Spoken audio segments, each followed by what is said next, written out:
सबसे पहले इंद्रजीत जी मैं आपके पास आना चाहूंगा।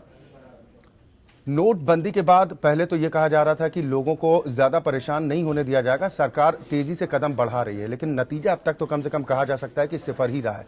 चाहे संसद के दोनों सदनों की बात हो, वहां पर भी कोई कामकाज नहीं हो पाया। अब कैशलेस इंडिया की बात करके क्या कहीं लोगों को भरमाने की कोशिश हो रही है सरकार की तरफ से?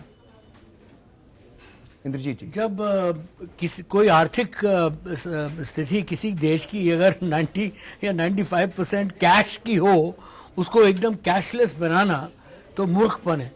ये तो कोई आपको इकोनॉमिस्ट, आपको एक आर्थिक विशेषज्ञ होने की जरूरत नहीं है।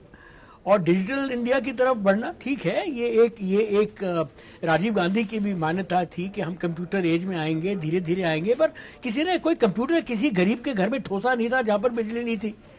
जैसे कि हम अखिलेश की भी निंदा करते हैं, ठीक है आपने लैपटॉप बांटे, बट वो अपने आप ही वो गाँव वाले वहाँ के जो हमारी तरफ के आप देखिए, रोहिलखंड के लोग देखिए, बुंदेलखंड के देखिए, पूर्वांचल के देखिए, खुश तो हैं कि लैपटॉप हमने देख लिया, पर वो बिजली नहीं है, इंटरनेट कनेक्शन नहीं है।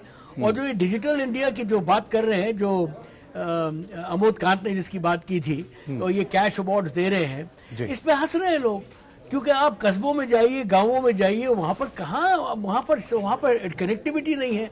जहाँ पर 3G है वहाँ पर 2G भी नहीं है, जहाँ पर 2G कहते हैं वहाँ पर G भी नहीं है, G की बात छोड़िए।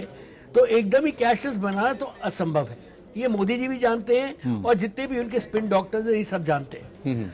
और अब आई जहाँ तक बात के, अब ये जो मामले हैं, जो चेंजिंग गोल पोस्ट, अब हमारे हिंदुस्तानी में भी ये चेंजिंग गोल पोस्ट का जो मिसाल है वो अब बैठ चुका है। वो आदमी समझता है कि जब ये तरीका नहीं चलता तो कहो भाई हमने इस वास्ते नहीं किया था, हमने इस वास्ते किया था। पहले कहा हमने जवानों के लिए किया। जब जवान जो बेचारा खड़ा है सियाचिन में, जब वो देख रहे हैं कि वो जवान उसी तरह से सियाचिन से जवान आ रहे हैं, उनको पैसे जब एटीएम से नहीं मिल रहे, वही जवान जिसने 5 गोलियां खाई थी सियाचिन में, वही जवान ने अपनी आत्महत्या कर लिया अपने आप को मार के, तो वो आर्ग्यूमेंट भी उनकी खत्म हो गई। क्योंकि जवान जो है वो पैसे भेजता है अपनी फैमिलीज को, जवान हर गांव में अपनी फैमिलीज को पैसे भेजता है। जब जवान की फैमिलीज, जिनके लिए हमें बीजेपी के स्पिन डॉक्टर्स जो कहते हैं कि देखो जवान वहां पर खड़ा हुआ है और इतने ठंड में बेचारा, हम तो आदर करते हैं जवान का, मैं सलूट करता हूं, मैं भी एक फौजी फैमिली का हूं, मेरे भाई बहन सब फौज में थे। मगर इसका ये मतलब थोड़ी है कि अगर वो वहां खड़ा हुआ है तो उसकी फैमिली को यहाँ सफर करना पड़ेगा, क्योंकि वो भी लाइन में खड़े हुए हैं। वो जो कमा रहा है उसके पैसे बैंक से नहीं निकल रहे हैं, तो जवान की फैमिली भी यहाँ पर स्टार्व हो रही है।